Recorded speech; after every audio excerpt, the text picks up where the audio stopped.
All right, why don't we get started? So thank you everyone for joining today's Dashboard Dojo on reporting for sales leaders. My name is David Carnes. I'm the chairman and chief evangelist at OpFocus. Really glad to have you join us today. It's such an important topic that sales leaders be comfortable with Salesforce. So our agenda today, I'll spend 30 seconds more on who I am. We'll dive into some waza, which are techniques. We'll take a look in the system, shiai, which means practice or sparring in Japanese. We'll just take a look at a few things in the system. We'll talk about upcoming dojo topics. I'll share some OpFocus training events that are coming up, and we'll have plenty of time for Q&A today as well. So glad you could join us. So I'm curious if anyone on the call knows where this photo is. If there's any, I'll give you a hint. It's in New England. Maybe somebody can drop it into chat if they have any idea where that photo is. So this is where I just spent the weekend. Maybe no ideas. So this is about 10 miles off the coast of New Hampshire. So New Hampshire has a tiny coastline, about 19 miles. And this is in a group of 9 little islands called the Isles of Shoals in the resort era in the 1850s, 60s, 70s. These big hotels were built along the coast. People didn't have air conditioning, and this one is still there all these years later. So I was there for the weekend helping with Open Up, and it was great. It was just like the most perfect weekend. But who am I? My name is David Carnes. I mentioned I'm the chairman and chief evangelist of OpFocus, recent Salesforce MVP. Super excited about that. OpFocus, we're based in the US and Canada. We're a gold, or now it's called Crest, Salesforce partner.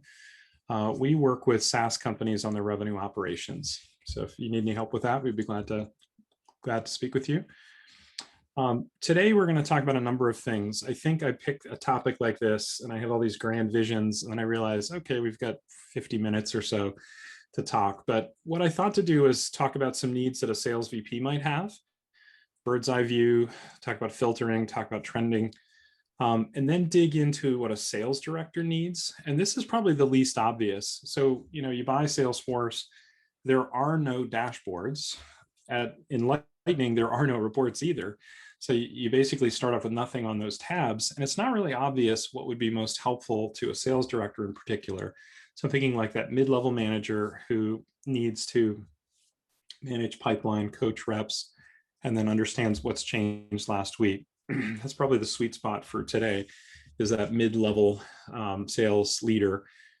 We'll talk about permissions for sales leaders. I don't think I can ever get through any of these dojo sessions without mentioning permissions. So if you joined us before, please forgive me for mentioning permissions again. But it's just one of those things. Like if you're a mid-level sales director, and there's a checkbox that's not checked, allowing you to essentially view the data for the folks beneath you, then you're missing out on a feature with dynamic dashboards. Excuse me. We'll talk about finding stuff on the report and dashboard tabs through search, folders, and favorites. We'll talk about report runtime features, and then some other useful stuff for sales leaders, such as exporting data, subscriptions, filtering, and then also grabbing screenshots of dashboards and their components.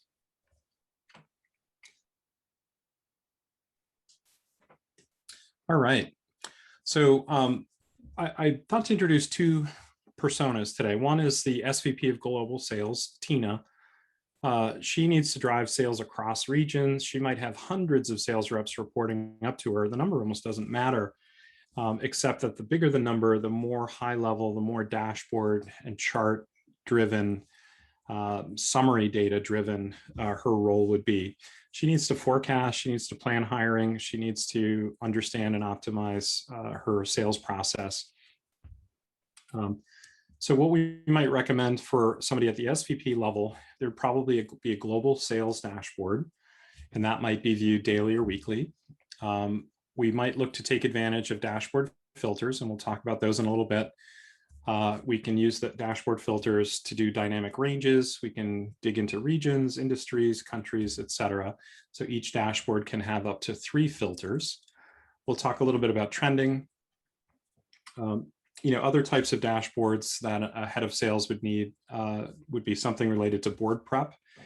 A lot of companies scurry, and it's usually somebody in an ops role or perhaps in your roles who scurries to pull analysis together to prep a board deck. And I think the companies that are the best organized that we work with, they might have a BI tool that they have with real-time board metrics available all time. And that's an exciting thing to aim toward. Trending is critical for anyone in any leadership role to see, are things getting better or worse? They might look at trending monthly, quarterly, or annually. My thinking is for most of the report access for somebody like Tina, would probably be driven by dashboards. So when looking at a dashboard, we can click on the link below the dashboard component and get right at the underlying data. We might want to see a bird's eye view of open pipeline. In fact, that's probably the best gift that we can give Tina. Let's say she's in her first week on the job. First thing I might share with her is what's open, because in her first 100 days, she's going to want to close whatever's open to have instant results. So we'll talk about doing that. We'll use some conditional formatting for that. And we'll also take a look at trending. So the 3 items in red we'll actually dig into and take a look at. Other types of data that Tina might be interested in would be look-back analysis, either regional or industry trends, win-loss analysis, deal velocity, lead conversion, stuff like that. Our second persona is Laura. So Laura is a sales director. So she could be one of 50 sales directors, each having 7 reps. I mean, depending on the size of the organization, it almost doesn't matter how many, but we do want it to be as dynamic as possible to allow us to grow the business and have more sales directors come on board. So she might own a sizable territory to date. She's got 7 reps reporting to her. She needs to coach, manage pipeline, and forecast. And some things that we'd recommend, certainly a team level dashboard. And we might set that up in a dynamic way so that it's a my sales team dashboard. She might look at that daily. She might look at it weekly. In fact, I'd even suggest we embed that right in her homepage when she logs into Salesforce. I'd also suggest that she have access to a one-on-one, a dynamic dashboard so she can do coaching with her sales team. So we'll take a look at that. That's why that's in red.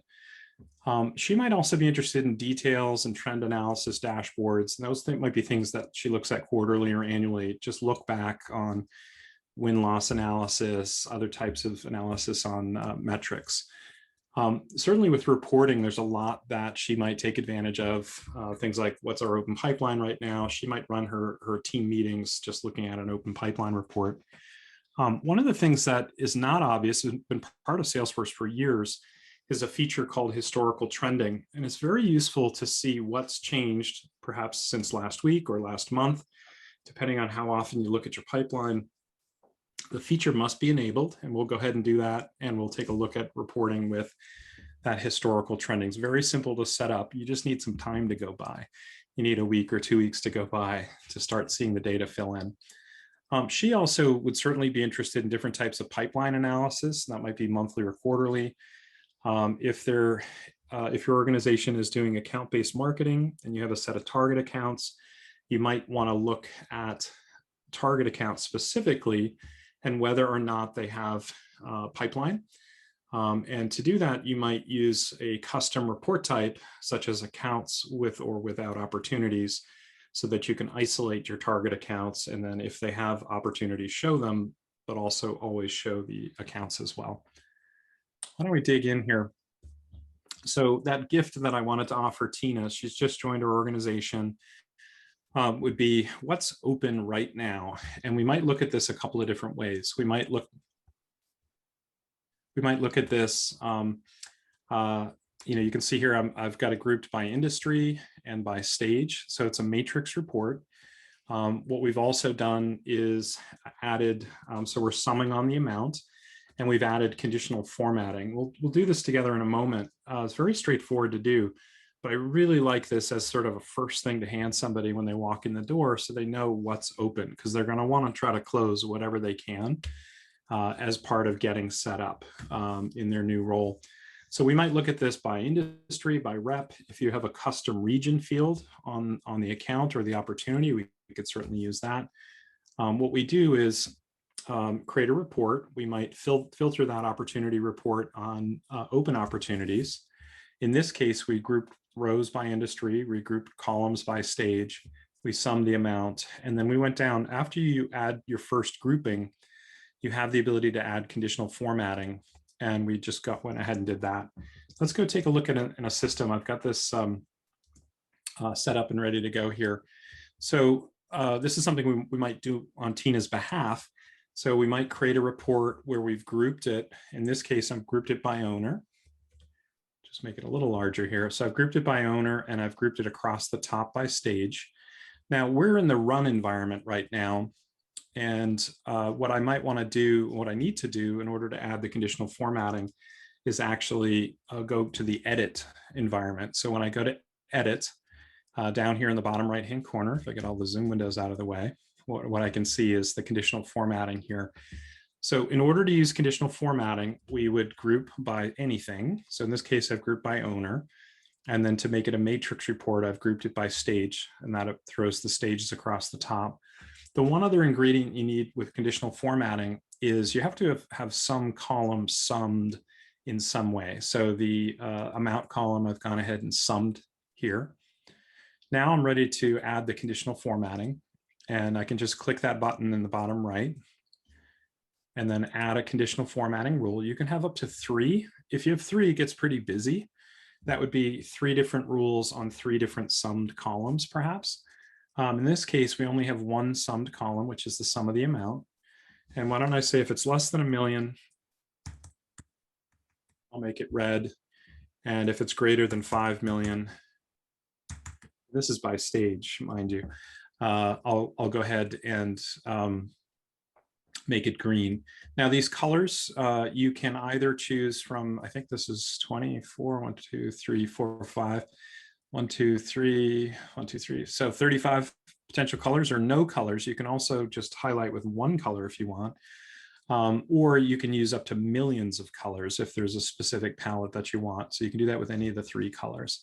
I'll go ahead and click done, and I'll click apply. We'll see the colors added here if I turn on the update preview. So this looks a little ridiculous. We're looking at a sample of data. So let's see what this looks like when I go ahead and run it with real data in our system. Okay, so this is, it's sort of, I might have gotten the thresholds wrong. There's an awful lot of red, but maybe what Tina's really interested in is like, what are the big spots that she could focus on? When Tina joins the company, I might hand her this grouped by opportunity owner. I might hand her this grouped by industry. I might hand her this grouped by region, just so she can get the best view. One other side thing to show someone is, especially somebody who may not be as familiar with reporting and Lightning, is if they scroll through this and say, I wonder what this Johnny Green has 9 million, or maybe we stick with the story, who has a big number? All right, so there's a $3 million number here for Julie Chavez in negotiation review. So we're gonna drill down. We literally can just click on that table component, and we can see it's one particular deal with this Stone 555. It looks like it's scheduled to close June 3rd. And it's just nice that we can be able to drill down that way. All right, so that's Tina's ability to assess pipeline health. Another thing that Tina would benefit from is, if you create the world's greatest dashboards, why not give Tina one extra capability of being able to drill down by filters? So, some ideas on an opportunity dashboard might be close date ranges. A lot of people don't realize that we can actually do dynamic ranges based on close dates. And I've got the 3 filters here set up on this dashboard, and we'll take a look at this one live in a second. But you can see here over on the right-hand side, that 3rd one is based on close date. Probably in real life, I put that over on the left. It's just so valuable. And I've got the ability to drill into this week, this month, this quarter, et cetera. So we might offer close date filters on close dates, regions, industries. There are other things that we might want to drill into if you have different segments that your business is targeting, target accounts versus non-target accounts, et cetera. So we can have up to 3 filters per dashboard. This would be created by somebody who has the ability to edit dashboards. these would apply, these filters will only apply to dashboard components that have the relevant field. So if there was a lead component here, there's no close date on a lead, so it would just ignore it on that. Another sort of interesting thing is that filters filter filters. And if you've heard me speak before, you've probably heard me say that before because it's fun to say, filters filter filters. But just that if you filter by this week and you filter by the agriculture industry, it's the intersection of the two filters. So that's helpful. The other interesting thing with filters for somebody like Tina is if she's working on something and then she gets distracted, goes somewhere else, when she comes back, those filters are remembered for the next time that she visits. All right, so if we go back into our system, got another tab open here with a very simple dashboard. I have those 3 filters across the top, and I'll just show you the one here that I added a filter on close date, and we can go ahead and drill into, instead of the entire pipeline, we'll just look at ones with opportunities with close date of this month. And maybe we want to drill into Canada. And this is applying the 2 filters at the same time. So there is no sort of clear button that empties out all the filters. You just go back one by one. Adding filters is very, very easy. The way that we add a filter is somebody with the appropriate permissions comes in and edits the dashboard. I don't have the add filter button right now because I've already added 3 filters. But if I go ahead and delete one of these, you see that we have the add filter button. Adding a filter is very, very straightforward. We just pick a field. So I'll go ahead and add the industry back. And then it says, what do you want to display it as? We'll go ahead and add the filter value, and I'll just pick a few. So each filter can have up to 50 items in it. So I can go ahead and add some of these biotech, and I could keep going. I think out of the box, Salesforce has about 35 standard standard industries, so that would be fine to list them all if we wanted to. You can also group them together. I've done that here in this dashboard with 2 countries. So if you have, instead of drilling into all the countries, maybe you think of Australia, New Zealand as a combined entity, and you can go ahead and include them both in that single filter value. And I don't think there is any data in this data set. Nope, looks like there is some data. Okay, that's helpful. But this is filtering on both Australia and New Zealand for this particular filter entry. David, there was a question in the chat from Laura, and I believe it was on the matrix report that you had run earlier. Oh, okay. They asked, for conditional formatting, are they correct to assume that the colors cannot change across grouped rows or columns?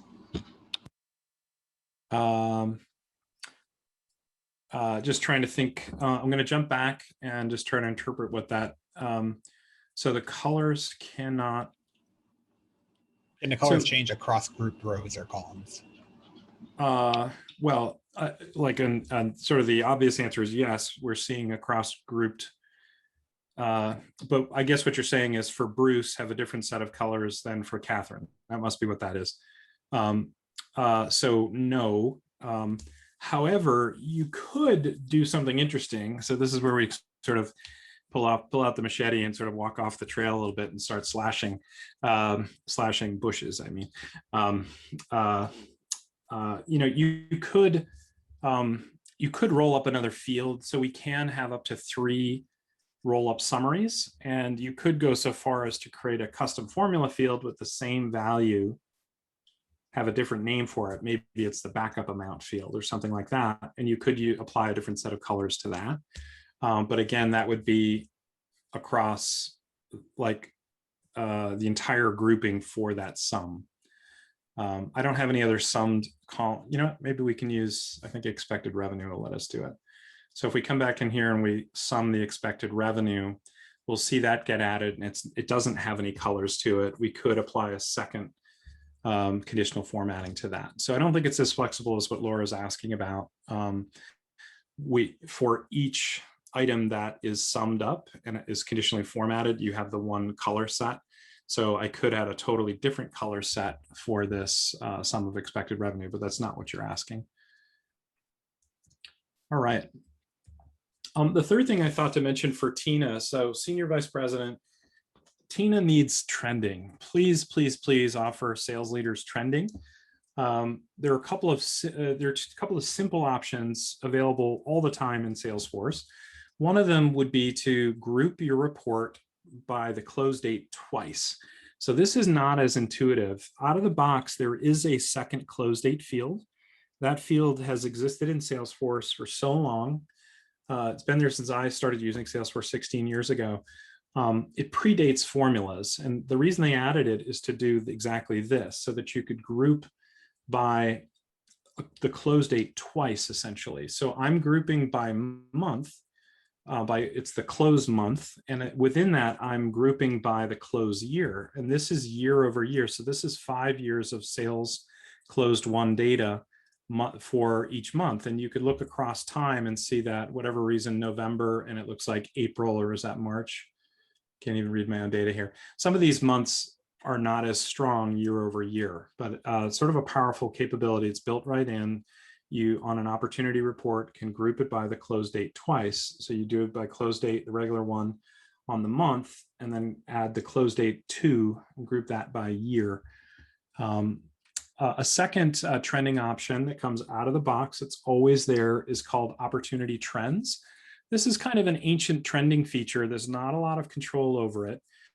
But when you use the opportunity trends report, it will, Salesforce just automatically takes a snapshot on the first day of every month, and it tracks a handful of key fields. So the close date, the stage, the amount, probability, forecast category, I think. And those are tracked every single month on the first day of the month. And this is always available to us. So if your sales team has a great month, goes out and has a great party, and forgets to move any unclosed opportunities, move the dates forward, you're out of luck. You know, it runs on the first, and you use it on the first.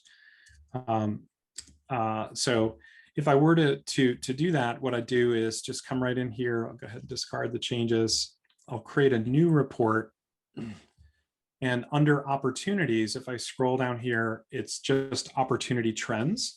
So there are some differences between these things here. There's opportunity history, which Salesforce is automatically tracking 5 fields all the time. And you can see the from date, the to, like the from value, the to value, who changed it and when they changed it. Then there's opportunity field history, which is the same, except you designate up to 20 custom fields on the opportunity object. You have to first turn it on. We see people use that with Sarbanes-Oxley compliance if there are specific fields. Then there's this opportunity trends, and I'll just show you this super quickly. But basically, you have an as of date, and you have a historical. There are some unique fields available and unique filters available for this thing. Let me just clean up this data set and see if we can see some data. Okay.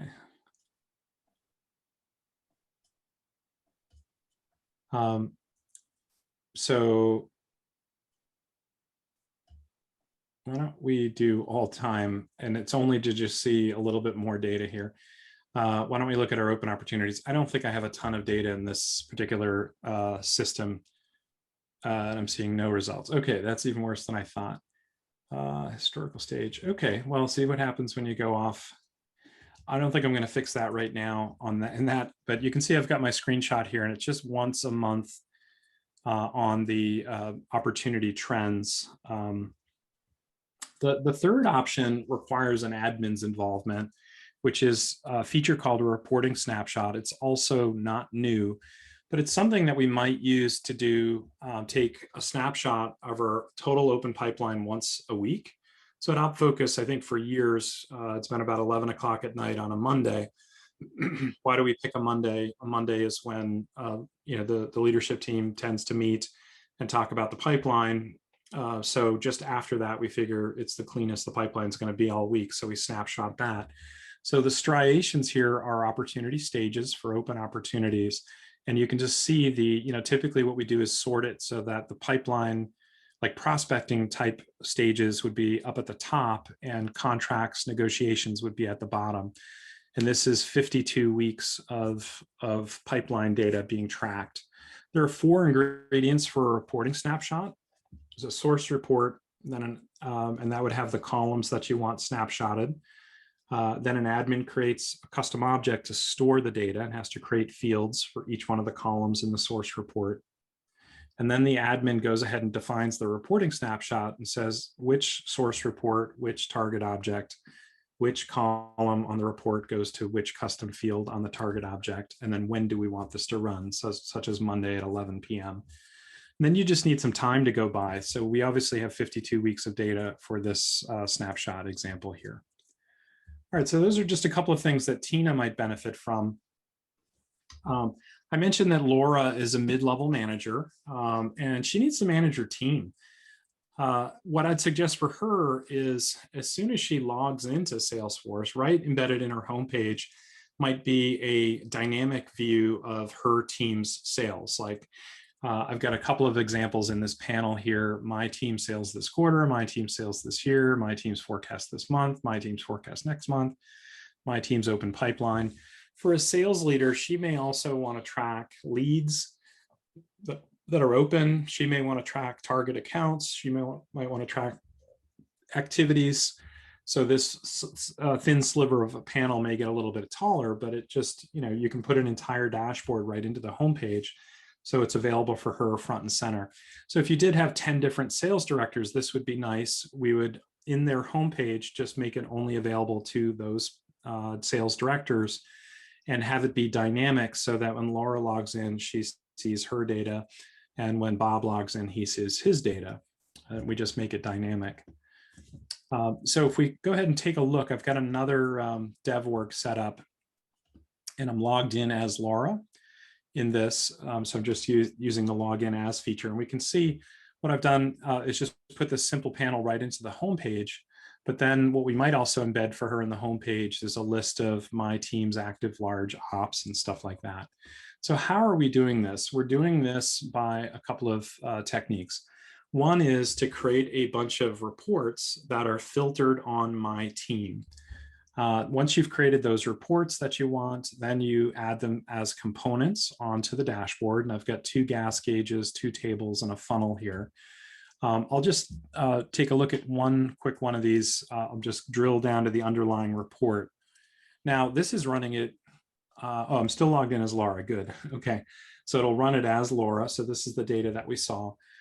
But, for a sales leader, they should always have confidence when they run a report. Salesforce has given a whole bunch of features in the run environment to support a sales leader like Laura. One of them is this filter feature.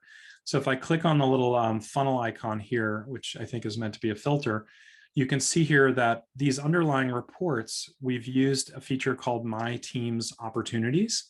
And this will show the roll up. I think she's got a handful of people reporting to her, and it's dynamic so that as long as her next hire is added to a role that's below her in the role hierarchy, that will roll up to her correctly. So if we go back to that dashboard, this is a, so this dashboard is driven by the user who's viewing it. So I might only make this available to the sales directors. We have something fairly similar for the her to run her one-on-one report, one-on-one meetings. So we've created a simple one-on-one sales dashboard, and it looks very similar to what we were just looking at, but this is intended for her to coach. So she has somebody named Chris Riley on her team. For Chris, we would very similarly embed this into his homepage. This dashboard is also using my filters, but it's just using my opportunities. Whereas with Laura, we used my team's opportunities filter for her dashboard. We definitely want to make this one dynamic. And you can see here the little blue change link. This is telling us that this is a dynamic dashboard and that we also have the permission to change who the running user is. So we're looking at this as Chris.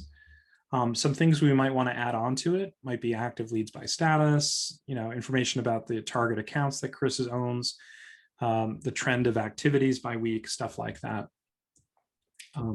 Now, for her to go look at this, if we go right back to the dashboard tab, and I'll just look at the all dashboards. I have a dashboard here called one-on-one sales dashboard.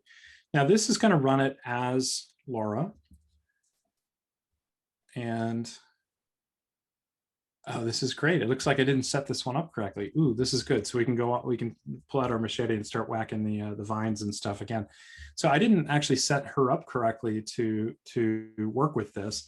This particular dev environment is from Dreamforce 2 years ago. So I was tinkering with this. Didn't tinker enough. So I'm going to log out as Lara. I'm going to log back in as an admin, and we'll go ahead and update that.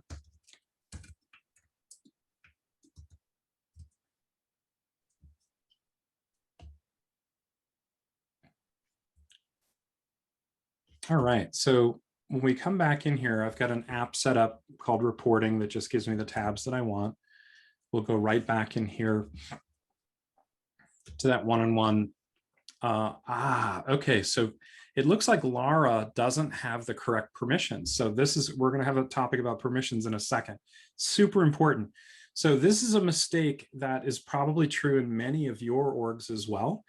I'm a sysadmin. I have the permission to modify this dashboard to take advantage of dynamic dashboards, but she does not. I want her to have that. In fact, there are a whole bunch of permissions that I want you to give your users so that they can use this.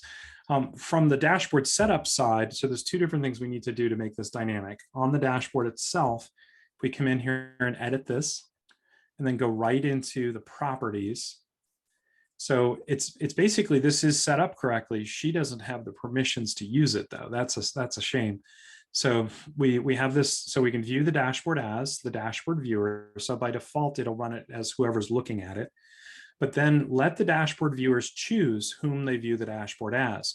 So that there's one permission that she's missing that didn't let her actually take advantage of this great feature, the dynamic dashboard. So why don't we actually jump, let's actually talk about the permissions right now, and I'll go back to historical trending.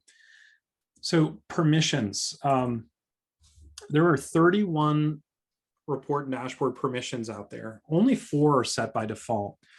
So for somebody like Lara or even Tina, who's the big boss, they may not have permissions that they need to take advantage of reports and dashboards. So you can't even get out of the gate.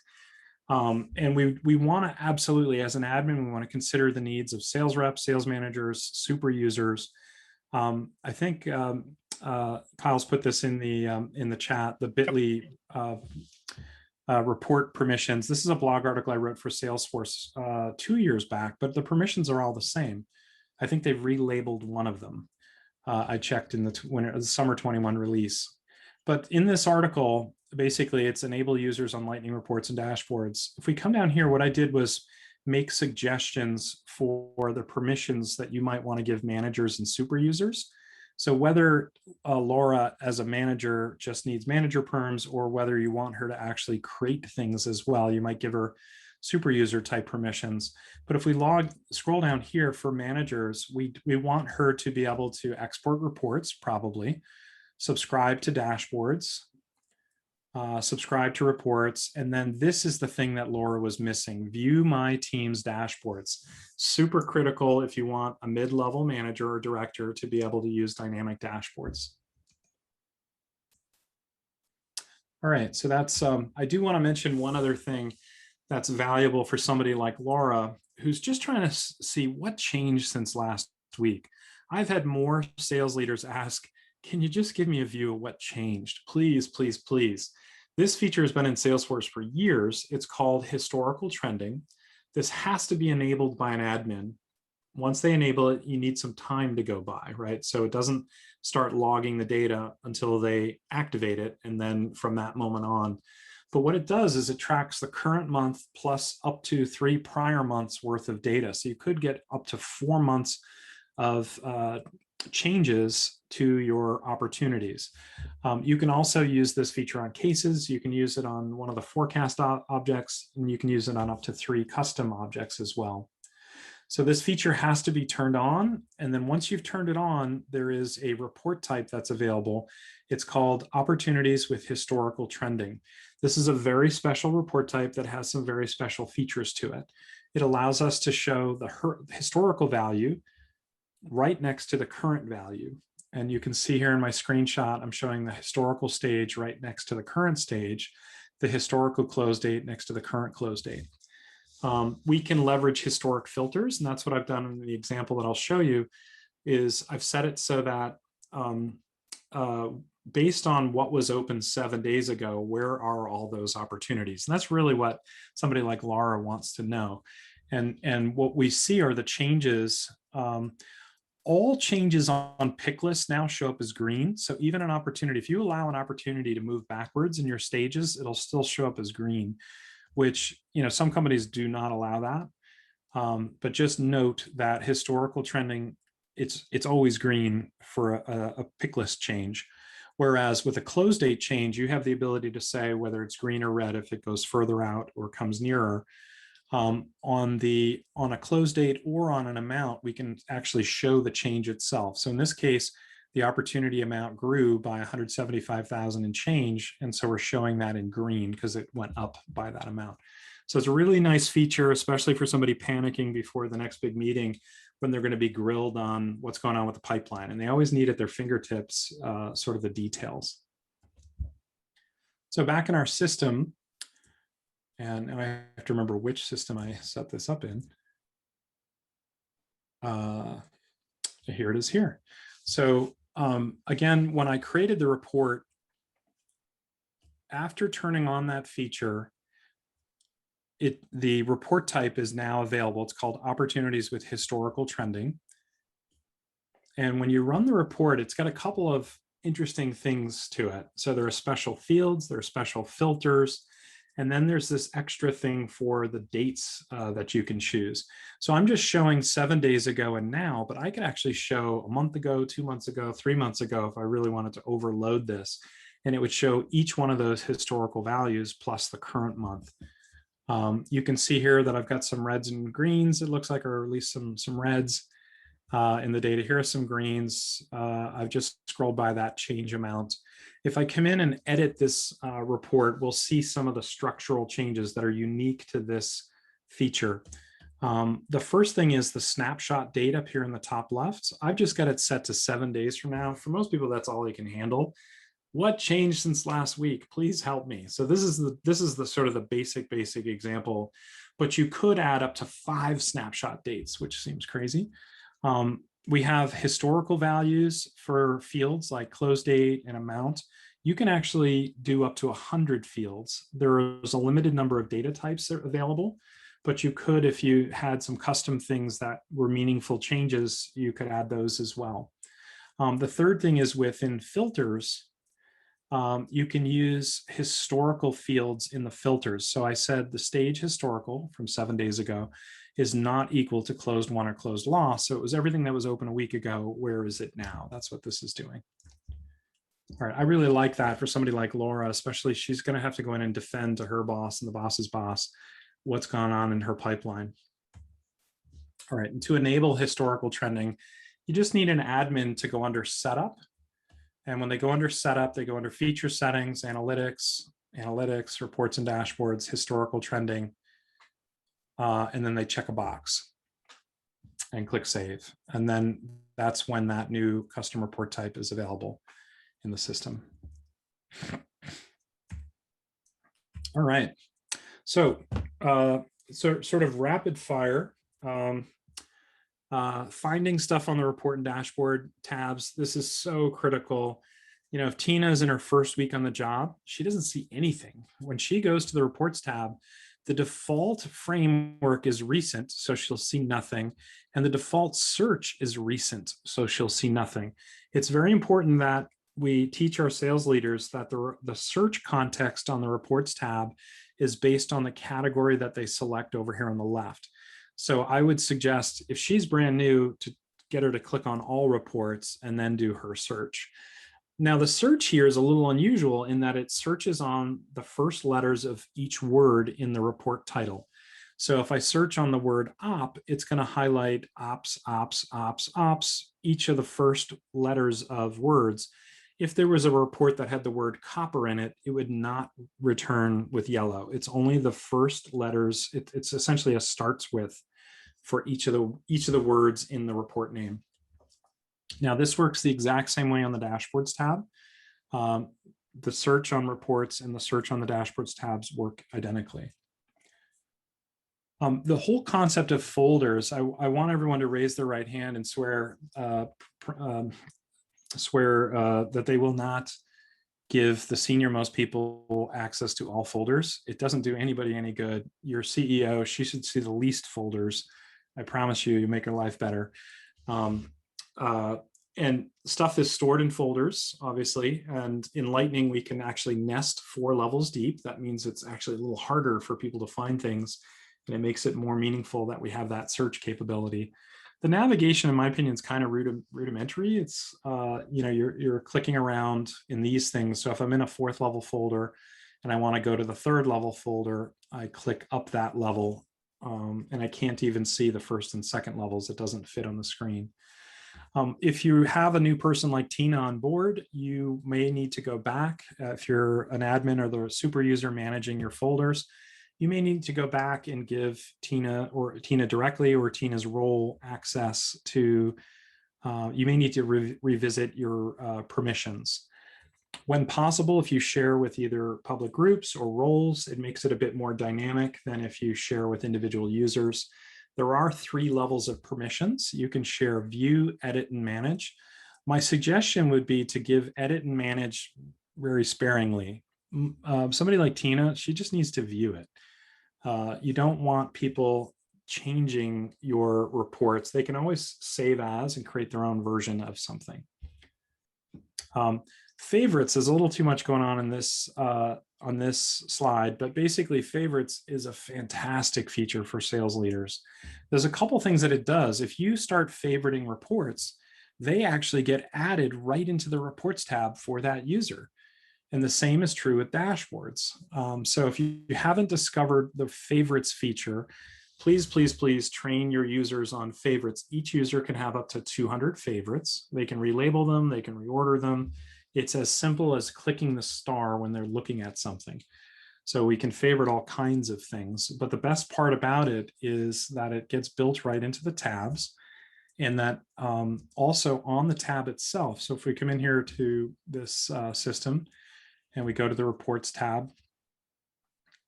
So even before I go to the reports tab, I can see that I've got this list of favorites baked right in here.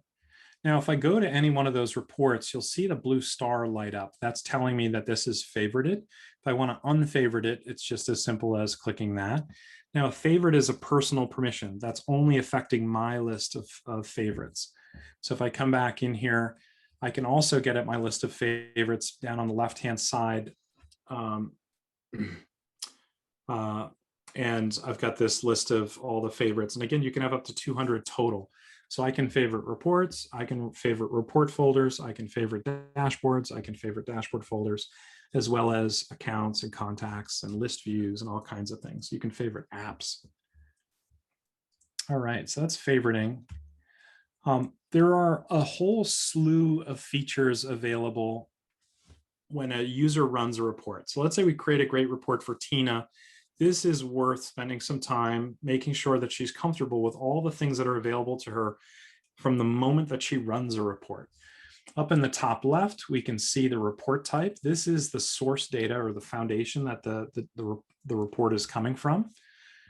We have the ability to search. So this little search icon here, the magnifying glass, will search within the table down below. So that can be useful to look within a data set.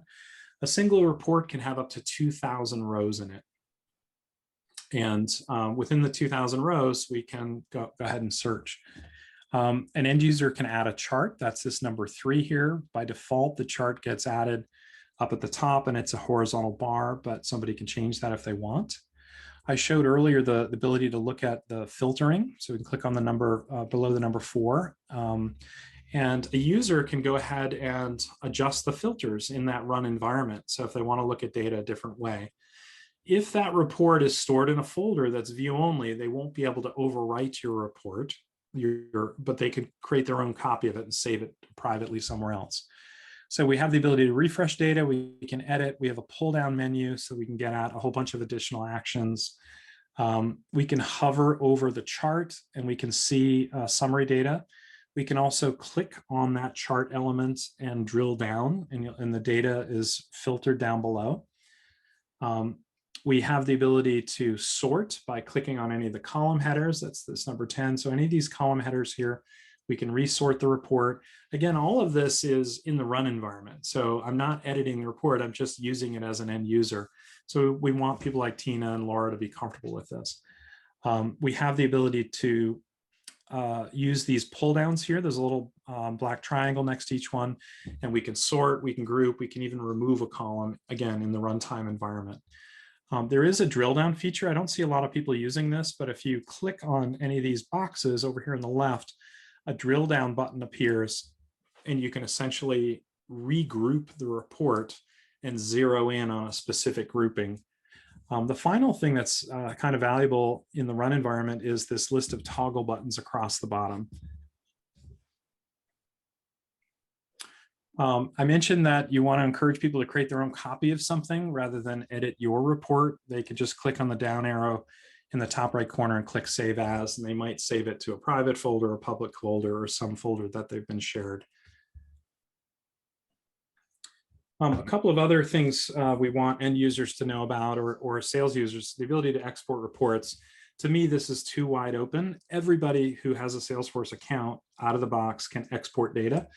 That's not good. A sales manager or a sales director like Laura, Tina, a sales VP like Laura, we want them to be able to export data. There's two ways they can export data. They can export it formatted, which includes the highlighting and the subtotals, or they can export just the raw details.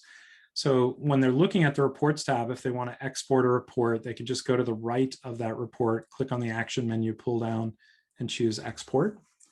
When they're running a report, they've also got a similar action menu pull down, click on that, they can choose export, and they have those options available to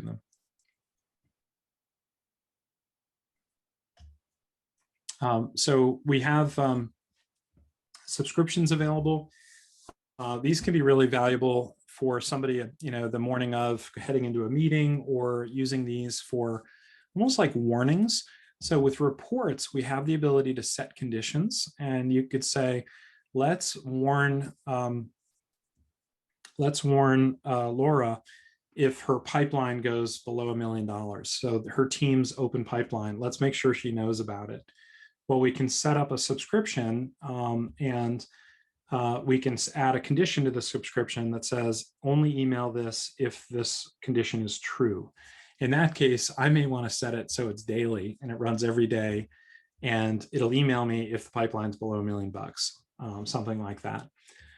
So each user out of the box can have up to 5 report subscriptions. That's available out of the box, with one of those permissions that I mentioned needs to be granted. So oddly, out of the box, users cannot subscribe to dashboards. You have to give them a profile permission. I mentioned that in that blog article. But if you give them a permission, they can subscribe to up to 5 dashboards and be notified daily, weekly, or monthly at a certain time. So I like this feature. Just note that there's no end date. These will be sent in perpetuity unless you come back in and turn them off.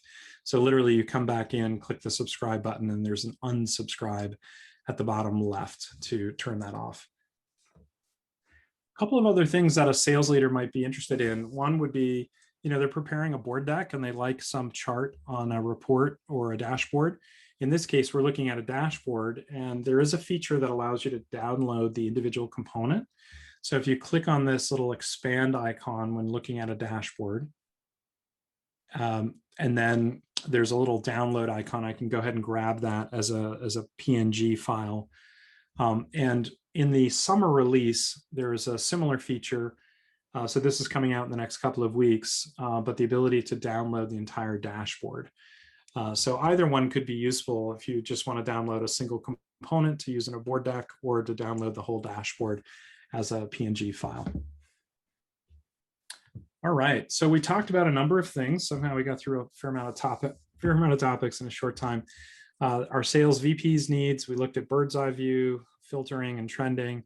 We talked about the sales director's needs, and that Laura needed to manage her pipeline, coach her reps, understand what's changed since last week. We spent some time on permissions. We talked about finding stuff, which is an interesting challenge for sales leaders, especially somebody new to your organization. It's overwhelming. They can't find anything. It's like you might have 10,000 reports. You do not want them to have access to all of them. There's diminishing returns. We talked about some of the report runtime features that your sales leaders could take advantage of. And we talked about some other useful stuff, such as exporting and subscriptions. We do have 2 upcoming dates. So June 16th, we'll do a Dojo session on dashboard concepts. So I'm thinking of things like dynamic dashboards, the running user. I'm also thinking of things like filtering, but I want to go even further than that, like embedded dashboards, and share some different best practices and concepts on using dashboards. On September 8th, we'll do a hands-on session on dashboard components. So both of these are available now for registering on dashboarddojo.com. I do want to mention that we also have all of the recordings of all the Dashboard Dojos available on dashboarddojo.com as well. It's on the resources tab on the Dashboard Dojo site. I've got a couple of classes coming up, June 22nd to 23rd. I'm teaching a 2-day reporting workshop. And then October 18th through the 22nd, our 5-day admin class, Salesforce admin class. Somehow 16 years have gone by. I've been teaching on the platform. It's a long time. All right, let's see if we have any questions.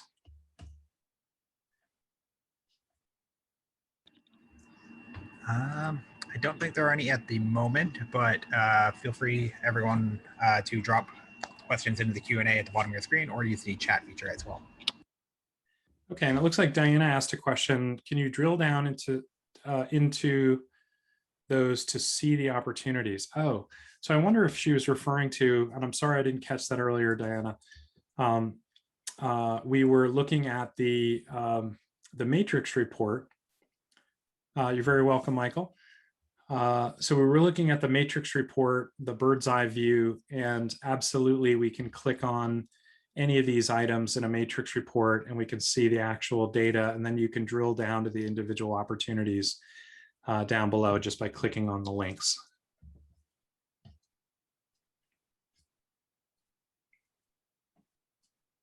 All right. Well, looks like we have another question. Oh, thank you, Michelle. That's great. Appreciate the feedback. So I did mention we have 2 dates coming up, and you'll notice there's a couple of months in between.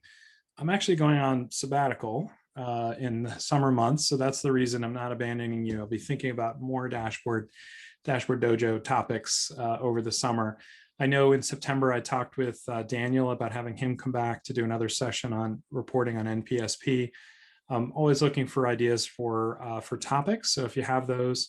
One idea that, thank you, Tracy. One idea that I had was to ask those of you that have something interesting that you want to share, perhaps prep what's the business challenge that you had, what were the options that you considered, and then what did you build?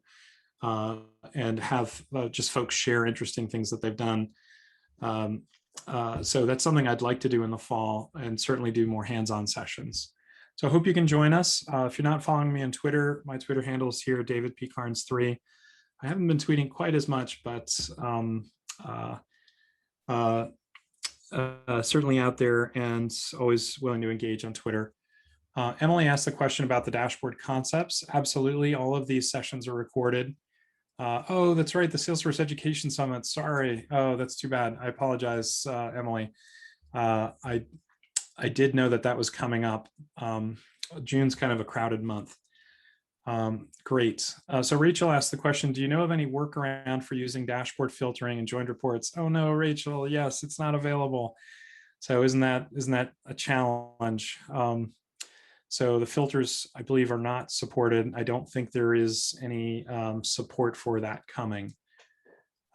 So the only thought you want that for a very specific reason. The only thought would be to break up the items. So a joined report is the combination of up to 5 source reports. And we have trouble with those. We can create a chart, and those are really good to feed scatter plots. Scatterplot charts, but yes, there are limitations on what we can do when those get put onto dashboards. But what you could do is you could break up those 5 reports if you're using a cross-block summary formula, that would be less good, right? So you would essentially lose that. But if your joined report is just 5 separate reports and those blocks aren't interrelating, you could essentially create 5 individual reports and put those on the dashboards. So that would consume 5 components. So sorry, Rachel, I don't have a better idea than that offhand. Imagine somebody else might. All right. Well, this has been great. Thank you all. And I hope you have a fantastic afternoon. Hope to see you again in the Dashboard Dojo. Thank you, Thanks, everyone. Kyle.